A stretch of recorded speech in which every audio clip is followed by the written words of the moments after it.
Enemiz Hazreti Ayşe diyar Peygamberimiz aleyhissalatu vesselam şol mübarek ömrünün ahirinde da Kul huvallahu ahad, Kul a'udhu bi rabbil felak, Kul a'udhu bi rabbin nas okuyup edip mübarek ayetlerine dem vurup şonu kulli bedenine çekerdi diyer. Ve şu marid yatan vaktinde da edip mübarek ayetine felak nas Kul huvallahu okuyup dem vurup kulli tüyür defesinden ta mübarek ayağının eteğine mübarek ellerini çekerdi. Enemiz Hazreti Ayşe diyer. Felemma saqula aleyhissalatu vesselam kuntu ana anfusu aleyhi bihinne ve emsahu biyedi nefsihi sallallahu aleyhi ve sellem li bereketiha. Ama Peygamberimizin ahirki mübarek güllerini, mübarek ömrünün ahirki güllerini, mirisçiliği ağır olanını Hazreti Ayşe diye men kul huvallahu felak nas okuyordum.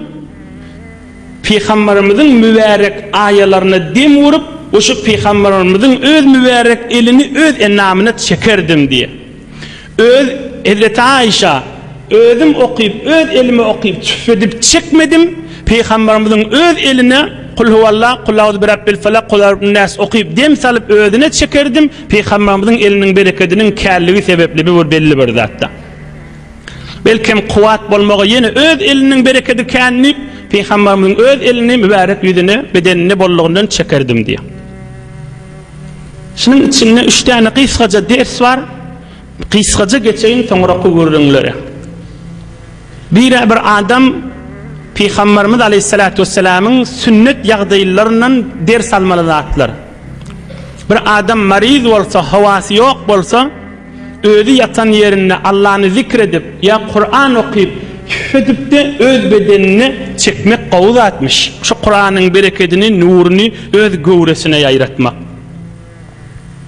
Bula deslakı dersi. 3 dersi var. İkinci dersi cevazul istirqa. قالت عائشة الصديقة رضي الله عنها فلما اشتكى كان يأمرني أن أفعل ذلك به رواه الإمام بخاري. İkincisi birine aydıp sen bana okuydu dem sallıysan bir de Peygamberin edeni işimiş. Enemiz Hazreti Ayşe diyer Peygamberimiz havası yok bulup yağdayı ağırlananına bana aydardı ey Ayşe okuydu bana dem sallıyerdi diye. Biz birine okuyup bana Kur'an'dan dem sallimek de bir Peygamberimizin mübarek sünnetine bağlı atmış. Ne ettirip bana hafif föttürüp deyip o cürük dille girmek biz ehli sünnet akidamızda o cürük dille girmek yok zattır. Bir yerden okan gelen olup ya mahvaralar kulak asan olup bir bolor olmazlan adamdan kefini kulak asıp da öz din mezhebinizden çıkıp mukaddes zattırı dille girip anırrak barıp da la mezhep olup geçmeli bolamayın. Peygamberimiz aleyhissalatu vesselam'ın derman ödünün eden işişi. O enemiz Hazreti Ayşe diyenmiş bana dem sallip. Kana ya'muruni bana buyururdu diye. Bana kul a'udhu bi rabbil felak kul a'udhu bin nas kul huvallahu okuydu dem sallip diye.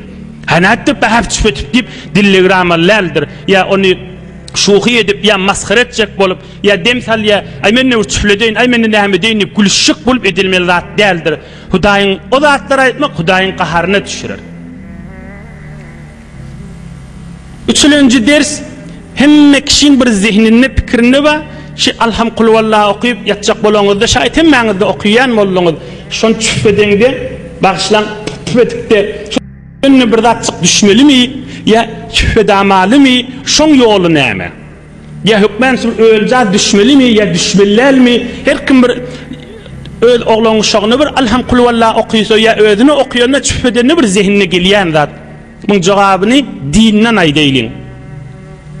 Suilet Aişe'tu Sıddika radıyallahu anha an nefsin nebi sallallahu aleyhi ve sellem fil ruqya.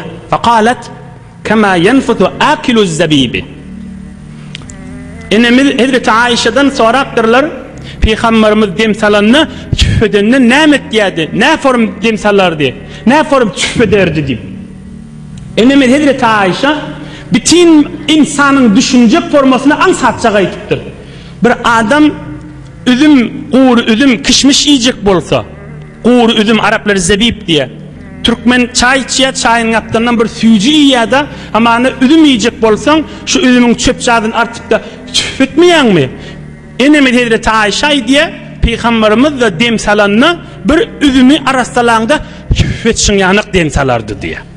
Yani kema yenfutu akülü zebibi. Üzümü çöpetyen yanık dem salardı diye.